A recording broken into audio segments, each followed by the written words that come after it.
Hello everyone, my name is Kelly Majewski and I'm an energy engineer with Cyclone Energy Group. Today I'll be discussing top energy conservation measures for commercial buildings. So these conservation measures typically fall within three categories. This is nighttime versus daytime operation, hot weather versus cold weather operation, and also selecting building set points which save energy but also satisfy tenant needs. These are typically low and no cost measures, which can be done in the building automation system. First one is scheduling of building equipment. My golden rule for energy efficiency is that if it does not need to be on, you should turn it off. This applies to all major building equipment, such as chillers, boilers, air handling units, along with zone level equipment and lighting. Some equipment which I typically find is not optimally scheduled are exhaust fans and lighting. So exhaust fan you could easily schedule through a building automation system, or lighting you might be able to schedule through a lighting control box.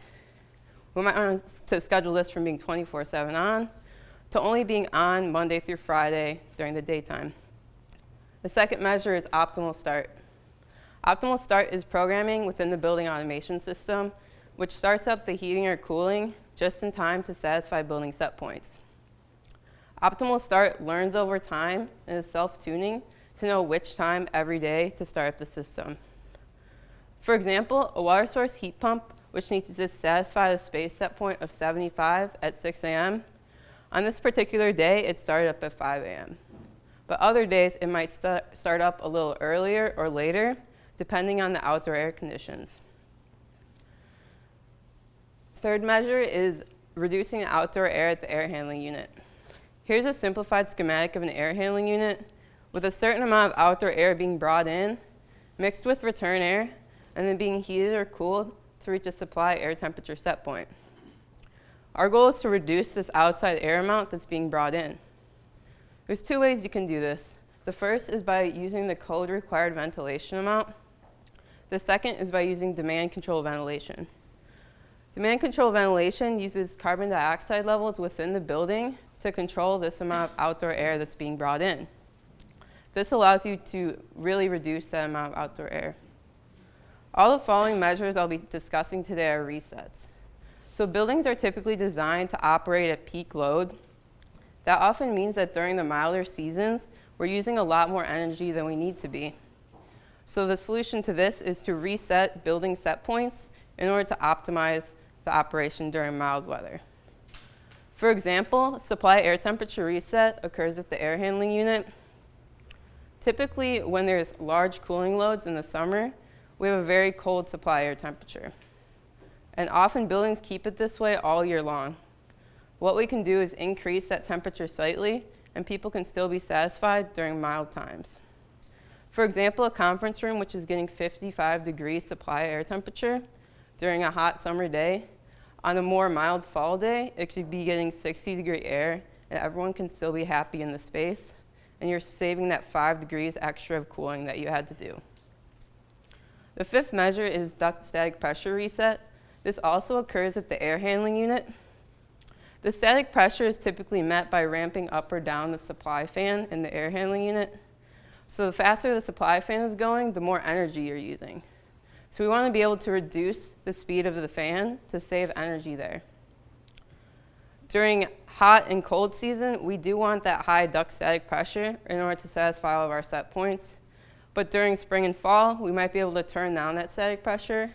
Everyone can still be happy, and we'll be saving money on that supply fan along with optimizing our system. The last two measures I'll be discussing all occur at the chiller plant. So a chiller plant typically consists of a chiller, a cooling tower, and the air handling unit. And then we have the chilled water loop and the condenser water loop, and the corresponding pumps that circulate that water. Optimizing this system is a key in retro commissioning. The sixth measure is chilled water temperature reset. So that chilled water loop that I just saw, that's typically kept very cold on hot days, around 44 degrees. But you can increase that a few degrees and still often satisfy all of your needs during milder seasons. By increasing that temperature, you're allowing the chiller to do less work.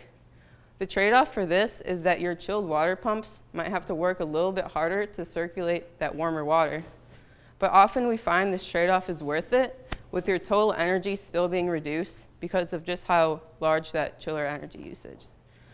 The last measure is the condenser water temperature reset. The condenser water temperature can be reset based off the outdoor air wet bulb temperature, which can be measured using a temperature and humidity sensor. By decreasing the condenser water, you're providing colder water to the chiller, which therefore makes it more efficient.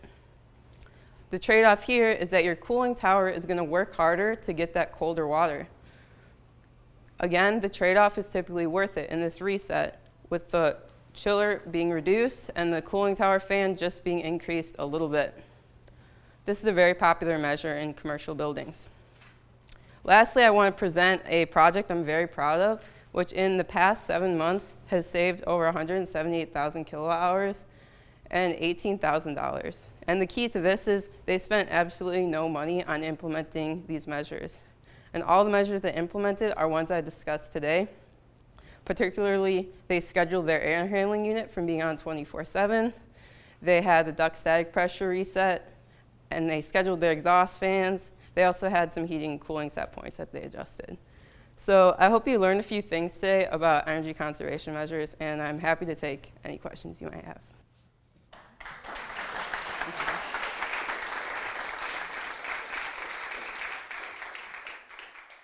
Thank you, Kelly. You all just got 2 years of energy engineering college education in just over 6 minutes, which is, if you've never tried doing one of these types of presentations before, they're extraordinarily difficult to do because your slides are going to move with you or not. So, Katie? So why doesn't everyone do all those things?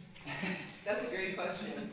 And typically what I find is people are very hesitant to change. So they operate their building a certain way and everyone's happy. And they don't want to change things and mess things up and get a bunch of hot or cold calls. But typically I find if you present them a cost-benefit analysis and show how much energy they can save, and you basically promise them that people are still going to be happy, or just do a little bit of a test run with the measure, that's when I find that they're implemented. Can you do this on all buildings, or do you find that some buildings maybe need other kinds of tweaking before you can do this? Yeah, that's a great question. Typically what I find is you need a very good building automation system in order to do these measures. So, for example, if a control point is not actually controlling what it should be, then there's no way you can do a reset on it. So you want to have a good automation system and also mechanical systems that respond to those controls. Along with that question, have you done it with the medical office building? Because I've heard that that's very difficult because the supply is so low, and so the reset would be very difficult to raise that temperature up. I haven't personally worked with medical building, but there's definitely specific considerations that you have to take into account. So not all of these measures you'll be able to apply to a specific building, but there's always something you can do, I've found, even if it's just setting the temperature back a certain amount, or a lot of these measures, it really is unique to the particular building. And that's why ComEd incentivizes programs like retro commissioning to allow someone to do a full investigation for each building. What's the average energy savings if you did all of these things? Yeah, well, ComEd has those numbers on their website. I don't know if I can recall them exactly, but you can see 5 to 10% energy savings typically with some of these projects. That's no capital investment in new equipment. It's all right. So with retro commissioning, which is what these low and no cost measures are, that doesn't involve like replacing an air handling unit. The most costs might be like installing CO2 sensors or fixing a broken hamper or something. But most of the cost goes towards paying your controls contractor to come in and do the programming. If you adjust, take static pressure for example, how does that impact test and balance reports that you might have on file based on that changed operating conditions? I haven't run into that specifically, but I think as long as you're keeping an up-to-date sequence of operations, once the test and balancer comes in, they'll be able to understand how the new system is operating. What I was more concerned about was you have test and balance reports on build outs that might have happened. You know, your record, you have an indoor air quality issue and someone shows up and you need to present them your records are based on an older set. Right. Yeah, I'm not really sure how to address that one. Yeah, so It doesn't really change any of the original test and balance of the building. The set points in a reset's just being adjusted based on outdoor air conditions. So if you needed, say, 1.5 inches of static pressure in your ductwork system to maintain the airflow that you had at your test and balance, that's typically going to be still the set point when it's hot. So it might adjust it between, say, 75 or 80 degrees down to 55 degrees. That static pressure set point will adjust down. But when you're at your peak where you need it, where the test and balance will design things typically for your peak cooling or peak heating, it's not going to adjust that with this set point. So you only adjust the static pressure set point as low as you can go before you start starting the boxes. So you're still going to get the full airflow that you need if you're doing it correctly. A few years ago, there was a chiller plant optimization control. It's called a Hartman loop. It was being marketed pretty heavily. And it was, I think in essence, it was a VFD and a temperature reset on everything. All that everything mentioned in the chiller plant. And I was always a little bit leery of it. It seemed like too many variables. And I haven't heard about it in a few years. So I just wondered if maybe it didn't work. I just wondered if anybody is familiar with it and knows if it's out there still. Do you know about this? I know about it. I've seen it. I haven't seen it in probably 8 years, 9 years. So I think maybe it didn't work. But in general, there's a lot of chiller plant optimization software packages out there. Yeah. We've done it on projects, and really the optimization is the person operating the plant, knowing when to turn things. Even those packages are just expensive pieces of controls that do the same thing. They don't have the same machine learning that some other industries are getting, where they are looking at lots of data, giving feedback, and making the adjustments correctly yet. That really just doesn't exist Well, in it was automation. marketed as the black box that would optimize, okay, should we slow this down at the expense of, this temperature going up, and it was supposed to do all that. Built environment buildings are so unique. Even though you could build the same building, same specification, something's going to be different about it, particularly when it comes to mechanical systems and automation.